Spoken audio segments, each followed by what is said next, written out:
Hola, ¿cómo están? Espero que estén súper bien.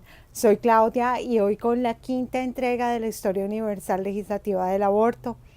Bueno, ya nos hemos venido desde 1500. Vamos a empezar ahora en 1966, pero con propósitos prácticos. Nos vamos a devolver un poquitito hasta 1936 en Rumania para poder dar una base a lo que sucedió en 1966. Hoy nos vamos a ir hasta 1971. Les recuerdo que para los Estados Unidos vamos a hacer unos episodios aparte. El día de hoy, antes de empezar, ¿qué hace un pez cuando se aburre? Nada. Un pez, nada. Y bueno, eso es lo que nos pasa cuando tenemos esas disyuntivas en la vida o esos momentos difíciles.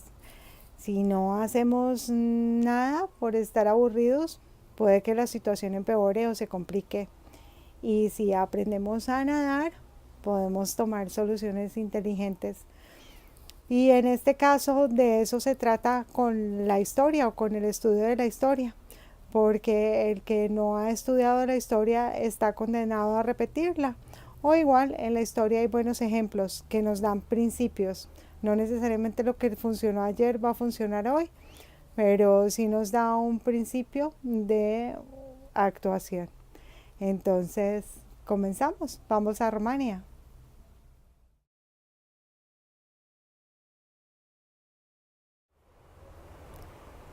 En 1936, en Rumania, se modifica la ley de 1869 en lo que se refiere al aborto. Y en esta lo que se abre es la posibilidad de hacer una terminación del embarazo por razones de eugenesia. Ya para 1957 se despenaliza totalmente el aborto y esto va hasta 1966. Lo que pasa es que los números se van muy arriba, porque en 1957 el 80% de los embarazos terminaban en un aborto. Esto gracias a la mala anticoncepción o a la mala calidad de los métodos anticonceptivos. Ya para 1966, Chuchesco, quien estaba en el poder, se aterra de la baja en la población o del crecimiento de la población y simplemente prohíbe de tajo el aborto. Y no solo es que lo prohíbe, sino que es un trauma muy grande para el país porque las mujeres eran animadas, como en todos los países de la cortina de hierro, a que se incorporaran a la fuerza laboral y que tuvieran carreras. Eso por un lado. Y por el otro lado, también porque el país sufrió una depresión económica. Entonces, la ley era tan restrictiva que inclusive en los lugares de trabajo les hacían seguimiento, les hacían pruebas de fertilidad para ver qué tan fértiles eran, a las que habían tenido algún aborto o historial de aborto y estaban embarazadas, les controlaban el embarazo muy de cerca. Pero ¿qué pasa? Que esto sumado a esa crisis económica que hubo en el país, generó muchos niños abandonados y muchos niños en las calles y los orfanatos repletos de chiquitos, porque no eran realmente niños huérfanos, porque sí tenían papá y mamá, pero simplemente no podían cuidar de ellos. Si quieren que profundicemos un poco más en el caso de Rumania, que es realmente apasionante, lo podemos hacer más adelante a solicitud en otro capítulo. Y por el momento nos vamos para 1967 en Inglaterra.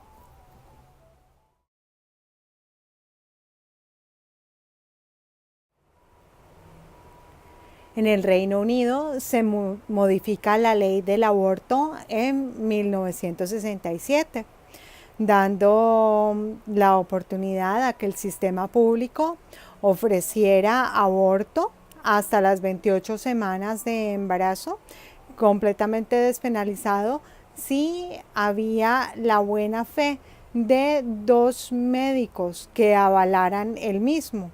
Sin embargo, permaneció ilegal el aborto en Irlanda y en Irlanda del Norte. De aquí nos vamos para 1969, Canadá.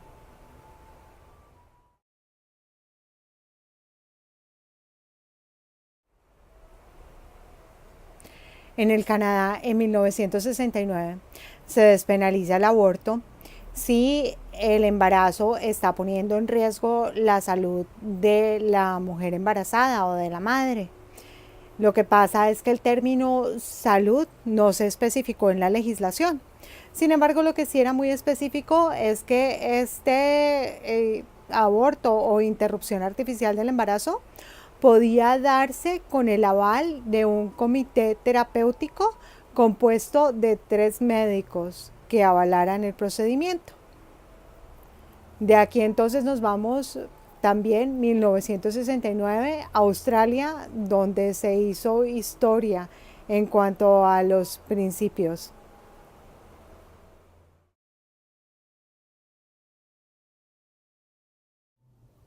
En Australia, en 1969, un magistrado del Estado Federado de Victoria hace historia al poner en evidencia un principio de ley o lo que llamamos un principio de interpretación judicial durante el fallo del caso R, que significa regente, en contra de Davison, quien en ese momento era un médico que estaba acusado con 4 cargos por usar instrumento para la interrupción artificial del embarazo de una mujer y un cargo de conspiración para el mismo crimen, penalizados por la ley penal de 1958.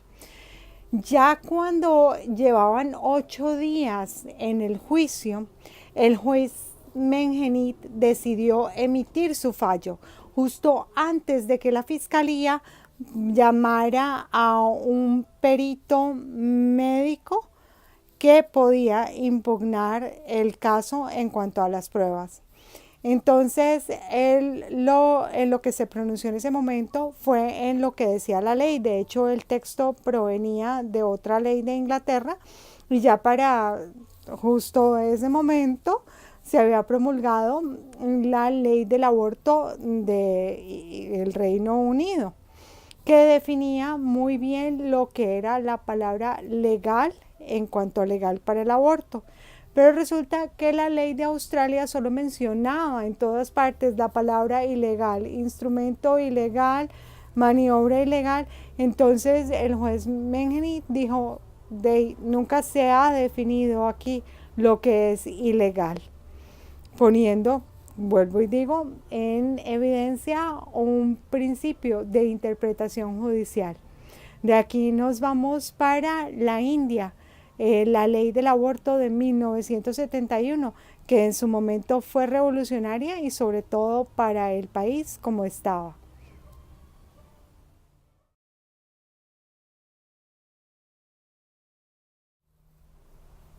En India, hasta 1971, todavía se estaba trabajando la parte del aborto con el Código Penal que había sido promulgado en 1860. Desde 1960 se empezaron una serie de deliberaciones para poder legalizar el aborto o la terminación médica del embarazo bajo algunos supuestos, ya cuando se había hecho en otros 15 países. Entonces, finalmente, en 1971, con Indira Gandhi a la cabeza del Parlamento, se aprueba la Ley de Terminación Médica del Embarazo, bajo los supuestos de una pareja, hombre y mujer casados, a los cuales les había fallado un método anticonceptivo, que esto podía ser por razones sociales o económicas, también en caso de que corriera peligro la vida de la mujer, para preservar la salud física y mental de la mujer, en caso de incesto o de violación, y también por razones eugenésicas o de inviabilidad del feto. Si era el caso de la pareja, entonces podían solicitar la interrupción, o se puede solicitar la interrupción, porque hoy en día también es así, la interrupción del embarazo hasta las 12 semanas de embarazo, y en los otros supuestos se puede ir hasta la semana 12 o inclusive hasta la semana 20. Hasta aquí nuestra entrega del día de hoy. Espero que este capítulo haya sido de su agrado. Si te gustó este video, dale un like. Si es la primera vez que estás por aquí, suscríbete a tu canal Cloud Tips y dale a la campanita para que recibas notificación cada vez que publique un video en el canal. Y una vez más te recuerdo, ¿qué hace el pez cuando no sabe qué hacer? El pez nada. Entonces aprendamos a nadar para que no nos ahoguemos en esas situaciones difíciles. Siempre es bueno estudiar la historia. Entonces yo los invito para nuestro próximo capítulo a la aspirina. Mentira. Nos vemos la próxima con más paz y justicia en tu canal Cloud Tips. Felicidades.